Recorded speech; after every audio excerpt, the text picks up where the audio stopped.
धर्मवीर आनंद दिघे यांच्या प्रेरणेतून आनंद आश्रमातील जनता दरबाराच्या धर्तीवर शिवसेनेचे माजी महापौर अशोक वैती आणि सहकाऱ्यांनी सुरू केलेल्या आनंद जनसंवादमधून शिवसेना आता थेट जनतेच्या दारी पोहोचतेय.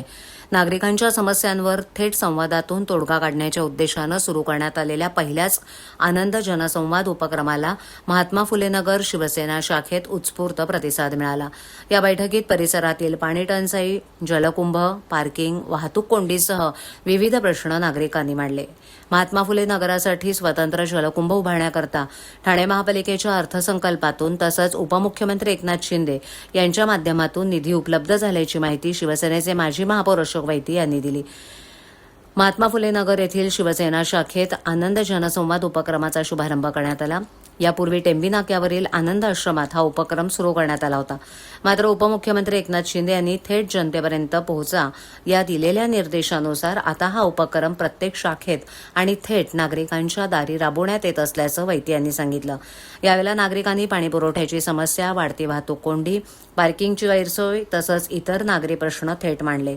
पालिकेच्या महासभेतील गोंधळावर भाष्य करताना वैती यांनी विरोधकांवर उपरोधिक टीका केली. पालिकेत 200 कोटींच्या भ्रष्टाचाराचे आरोप केले जातात, मात्र बजेटचे 100 कोटीच असेल तर एवढा भ्रष्टाचार झाला कुठून, असा सवाल त्यांनी उपस्थित केला. माजी उपमहापौर राजेंद्र साप्ते यांनी आनंद जनसंवाद उपक्रमाचं कौतुक करताना धर्मवीर आनंद दिघे यांच्या आनंद आश्रमातील जनता दरबाराच्या धर्तीवर हा उपक्रम सुरू झाल्याचं सांगितलं. छोट्या समस्यांचं तात्काळ निराकरण तर मोठ्या प्रश्नांबाबत वरिष्ठ पातळीवर सातत्यानं पाठपुरावा केला जात असल्याचं साप्ते म्हणाले. यावेळेला शिवसेनेचे माजी ज्येष्ठ नगरसेवक दशरथ पालांडे, नगरसेवक राकेश शिंदे, शीतल ढमाले यांनीही आनंद जनसंवाद उपक्रमामुळे समस्या सुटण्यास नागरिकांशी थेट संपर्क साधण्याची विनंती मिळत असल्याचं सांगत माजी महापौर अशोक वैती यांचे आभार मानले. स्थानिक नागरिकांनीही या उपक्रमाचं विशेष स्वागत करत समाधान व्यक्त केले.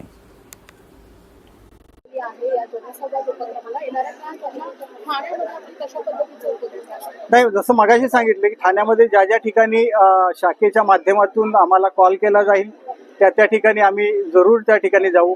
नाही तर मग आम्हीच जातोय आणि तिकडे आपण पाहिलंच की आता चांगल्या प्रकारचं लोकांचं त्या ठिकाणी प्रतिसाद मिळालेला आहे.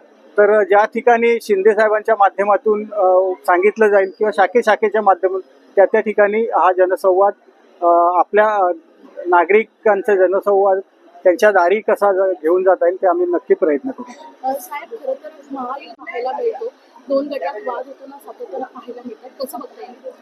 नाही, थोडंसं मला तर वाटतं हा जो वाद आहे तो समंजसपणाने समजून घेणं गरजेचं आहे. समोरच्याचा प्रश्न काय, त्याला उत्तर काय दिलंय. नाही तर भ्रष्टाचार झालाय 200 कोटीचा, पण ते बजेटच आहे 100 कोटीचं. 200 कोटीचा भ्रष्टाचार होणार कुठून? अशा प्रकारच्या ज्या काही त्या लोकांच्या मागणी आहेत चुकीचं आहे. ठीक आहे, भ्रष्टाचार होत असेल तर तुम्ही सिद्ध करून दाखवायला पाहिजे. तो भ्रष्टाचार कितीचा हा देखील आणि त्याचं काम झालेलं आहे, ते काम झालंय की नाही हे पाहायला पाहिजे. ते काम क्वालिटी वाईज नाही झाले की नाही हे बघायला पाहिजे. आणि हे करत असताना जसे गटनेत्यांची बैठक होते त्या ठिकाणी आपण सांगितलं जातं की गटनेत्याच्या बैठकीत ज्या ज्या प्रकारच्या चर्चा होतात ते महासभेला बंधनकारक असतात. पण महासभेत जाऊन काहीतरी वेगळी चर्चा करायची आणि मी काहीतरी जास्त बोलतोय किंवा जास्त हुशार आहे अशा प्रकारचं कोणी करू नये. शेवटी संघटना शिवसेना असेल, भारतीय जनता पार्टी की कोण असेल, तर आपण जेव्हा वक्तव्य करतो तर आपल्या पक्षाचं तिथे जे काही मान सन्मान आहे तो कमी होतो.